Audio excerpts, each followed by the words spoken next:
Boa tarde para você que acompanha Notícias Agrícolas. Eu sou Virginia Alves. Nós estamos de volta para falar um pouco agora sobre o mercado do café. A gente vem acompanhando aí as questões das lavouras brasileiras. A gente já sabe que tem enfrentado aí um intenso déficit hídrico. A gente já trabalha com projeção de perda para a produção de 2021, que naturalmente já é de ciclo baixo para o Brasil. Ontem, o Itaú BBA ele divulgou a sua análise com base na condição das lavouras brasileiras, trouxe para a gente um número, então, que o Brasil pode ter aí uma quebra de entre 14% e 21%, considerando a produção do café tipo arábica e conilon. E o mercado reagiu ontem a esse número, vem reagindo também à questão do dólar, que está bastante movimentada nesses últimos dias. E para a gente entender qual é o cenário e como foi feita essa análise do Itaú, eu converso com o César de Castro Alves, ele é consultor de agronegócio do Itaú BBA. Seja bem-vindo, César, ao Notícias Agrícolas. Obrigado, Virginia. Um prazer falar com vocês. César, ontem todo mundo recebeu essa análise feita pelo Itaú. A gente já vem falando há algum tempo dessa questão da falta de chuvas. O produtor que está lá no campo, ele expressa muito isso, que o mercado ainda não entendeu a real gravidade do problema, ainda não repercutiu isso exatamente da forma como ele tem sido. Do lado do produtor, a gente vê que é uma situação muito complexa para o ano que vem.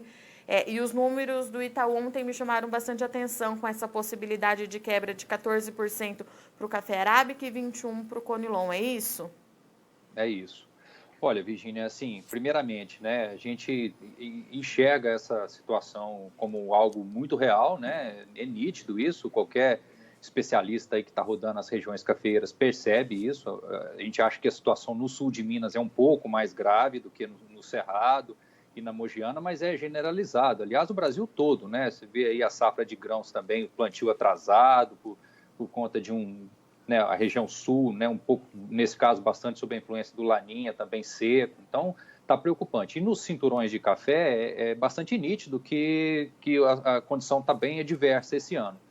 É cedo, tá, para a gente ter uma boa visibilidade, né, do que vai ser a próxima safra. A gente tem total ciência disso, mas já é possível fazer alguns exercícios, né? Primeiramente, é importante ponderar aqui que nós não temos equipes de campo fazendo levantamento, mesmo porque no momento não é esse ainda, né? Talvez o mês de janeiro seja mais propício para uma quantificação mais assertiva. E o banco não faz esse trabalho, mas com base nos números históricos e com vamos dizer assim, um intervalo bastante grande, né, entre os nossos dois cenários que a gente construiu, eu acho que dá para tirar muitas conclusões do que pode ser o ano que vem.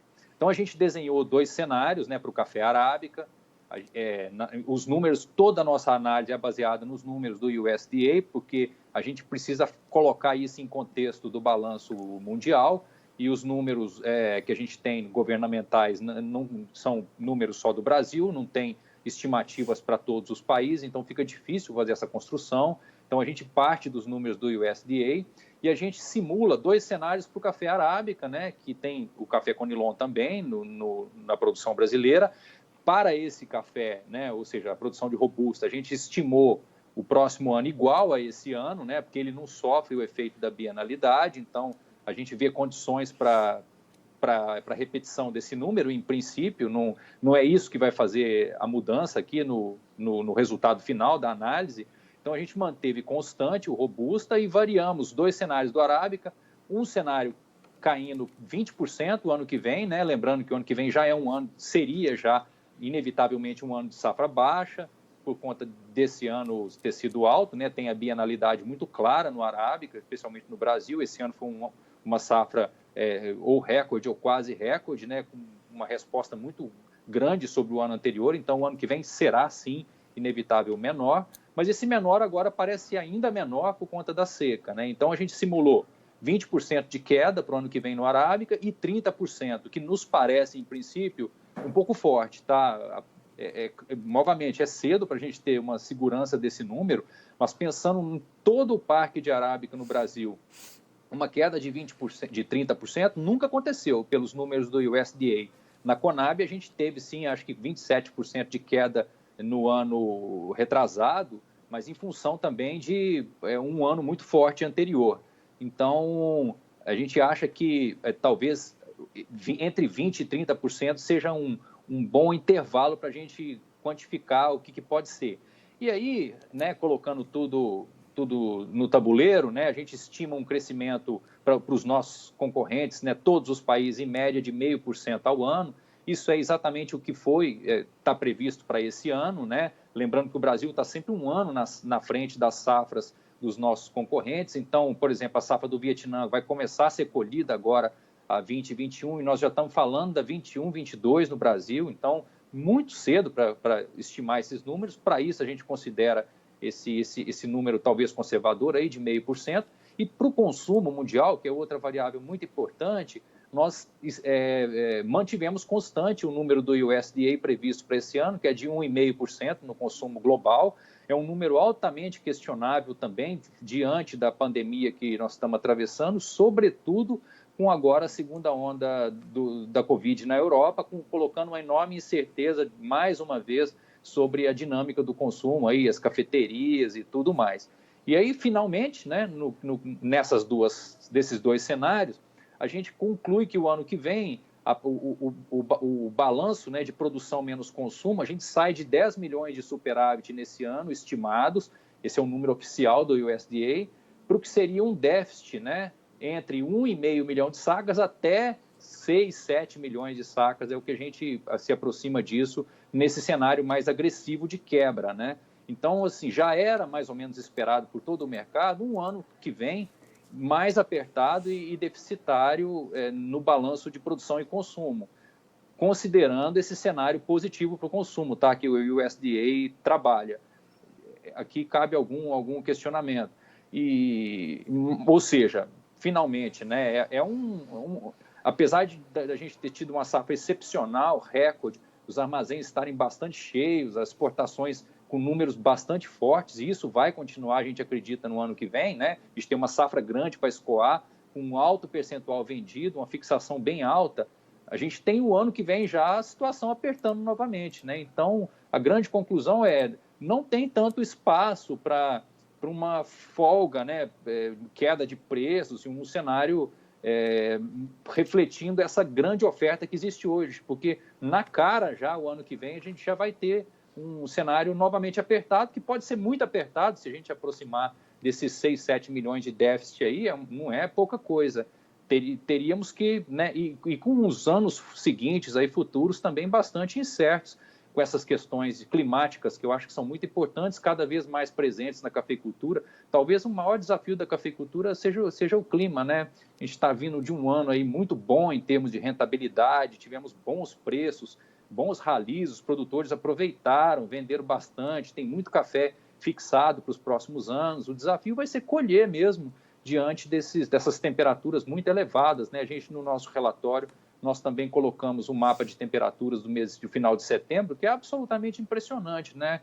Temperaturas aí 5, 7, até 9 graus acima da média, do que seria a média. E a gente sabe que o café arábica, ele sente temperaturas muito elevadas, não só a falta de água, ele sente bastante, embora seja uma planta bastante resistente, né? Robusta, aqui para usar o trocadilho, uma planta muito forte.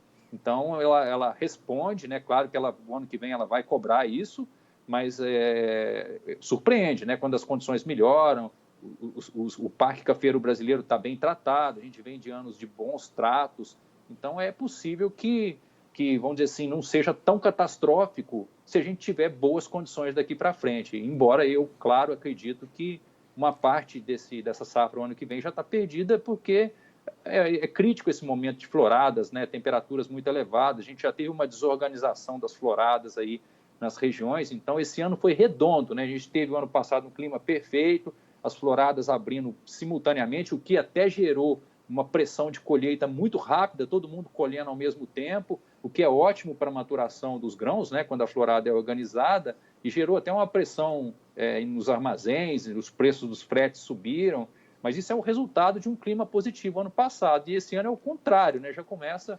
bastante preocupante.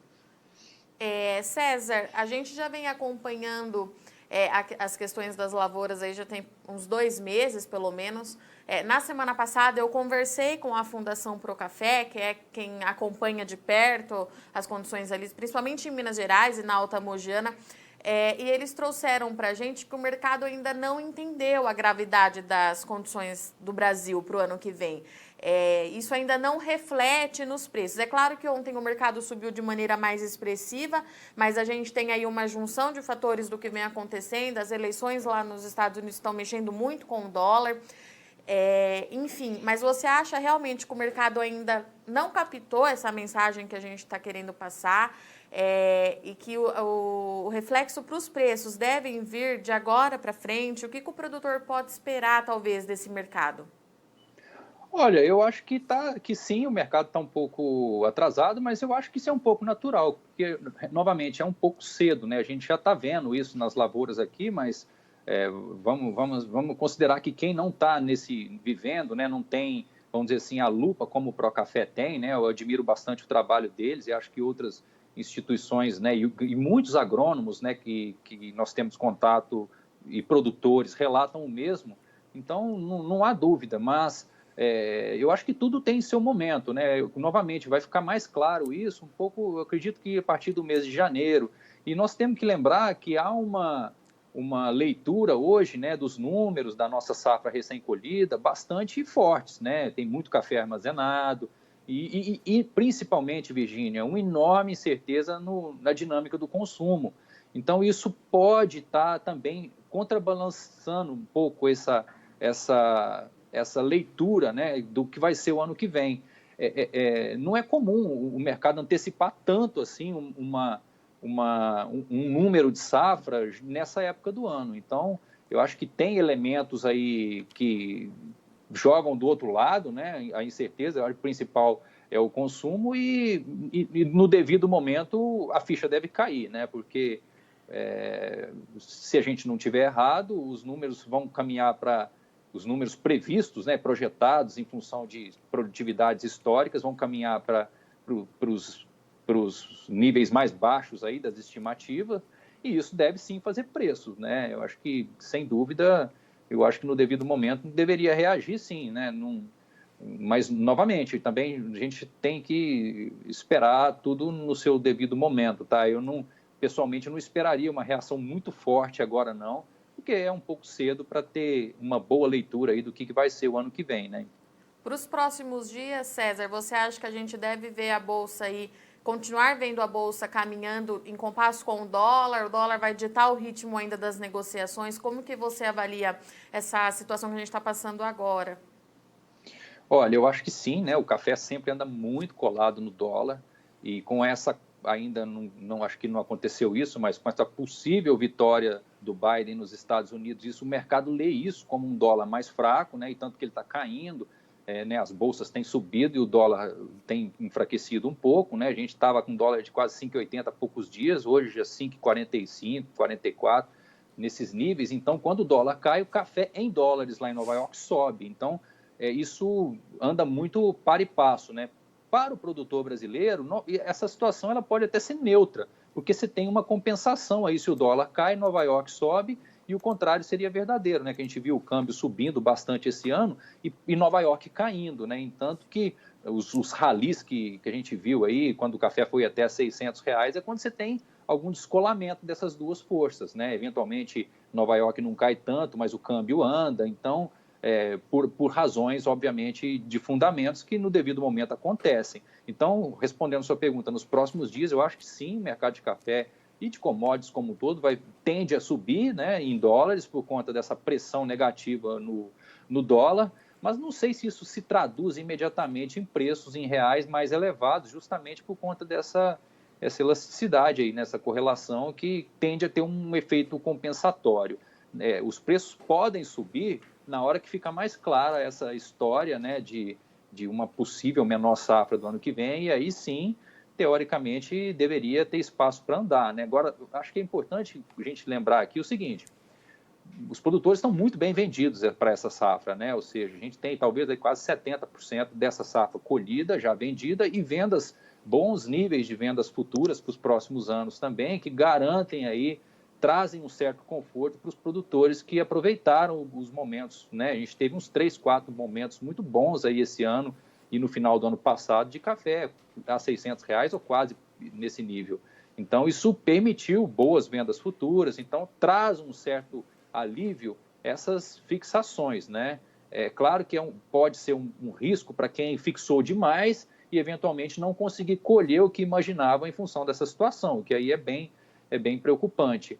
Mas mesmo que a gente não tenha aí uma reação muito forte em curto prazo, isso não nos preocupa tanto justamente por conta desse momento bom da cafeicultura, né? A gente não está vindo de uma fase de crise, nada disso. É uma crise, eu acho, de climática, mas não de preços. E a gente não espera nenhuma catástrofe no sentido de margens, tá? Para o próximo ano. Então, acho que isso é bem importante, pode fazer muita diferença nesse ano, se a gente tiver, apesar dessa safra menor, uma condição mais negativa para o consumo, tá? Eu acho que a grande dúvida que o mercado hoje tem, tá? Não é nem o tamanho de safra, é claro que isso é muito importante agora, mas o que vai ser quando que nós vamos sair dessa condição, né, da pandemia, e se essa segunda onda ela vai chegar também nos Estados Unidos, vai chegar aqui, né?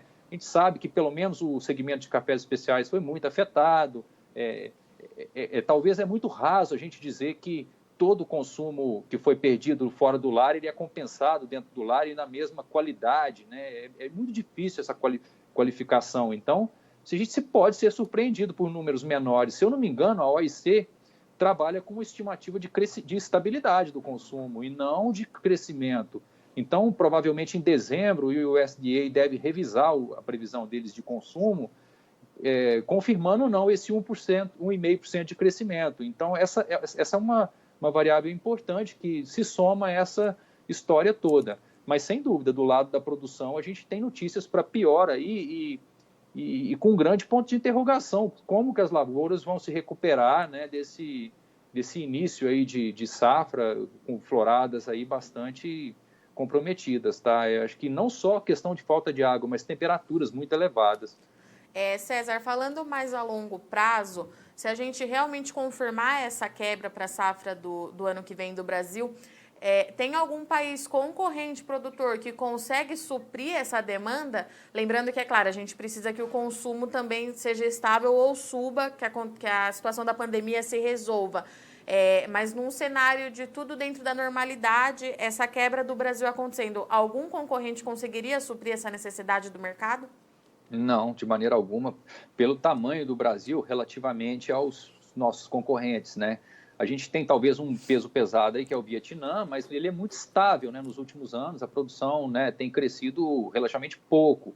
Ele colhe aí seus 30 milhões de sacas, né, próximo disso, mas não tem essa bienalidade que, né, o Brasil que joga 15, 20% para cima e para baixo a cada ano, e isso é o que faz toda a diferença no balanço.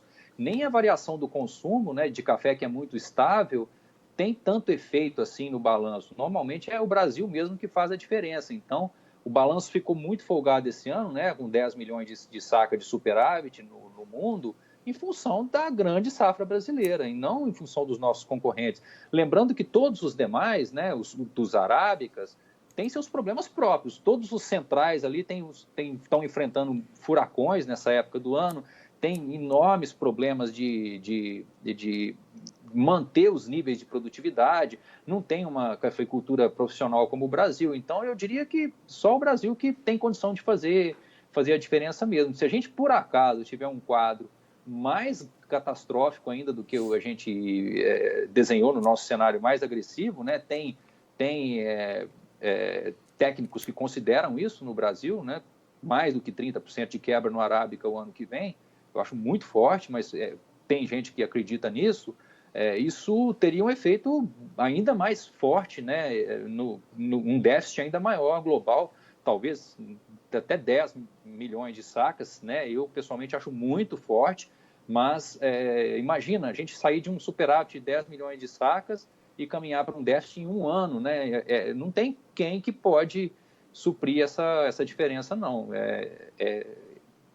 Dada a relevância do Brasil entre os países produtores, né? Os países africanos somados, eles são muito numerosos, né? São muitos países, mas em condição de fazer essa diferença toda, colocar 10 milhões de sacas num ano, é absolutamente impossível, com riscos de ainda vir para pior, né? Em função de eventuais dificuldades aí climáticas, né? Ou até mesmo por preço, né? Porque, veja bem, o Brasil, o cafeicultor brasileiro é que foi mais beneficiado por essa desvalorização cambial enorme, né? Como o real foi a moeda que mais desvalorizou em relação ao dólar, esse benefício do preço em reais alto relativamente ao preço em dólares, né? É um benefício do cafeicultor brasileiro, né? O cafeicultor colombiano, ele tem a moeda colombiana, o peso não desvalorizou tanto quanto o real. E no Vietnã, o câmbio é fixo. Significa que as variações da Bolsa de Londres são absorvidas na veia, né? Ou seja, não tem o câmbio fazendo essa compensação. Então, é sim aqui que o jogo é definido, tá? Então, por isso que essa leitura da nossa safra é super importante. Aproveitando o gancho, falando dos nossos concorrentes, César, a gente tem acompanhado a condição lá do Vietnã, muita chuva acontecendo por lá, e a gente tem agora a confirmação do Laninha para esse ano, então a região ali deve ter mesmo esse excesso de chuva, é esperado, e o que pode atrapalhar na colheita do café Conilon, que é do Vietnã, que é o maior produtor de café desse tipo. O mercado já entende isso, já está em alerta por conta disso, isso pode dar um suporte para os preços lá na Bolsa de Londres, mas deixar o setor um pouco preocupado. Como é que você faz a leitura dessa situação?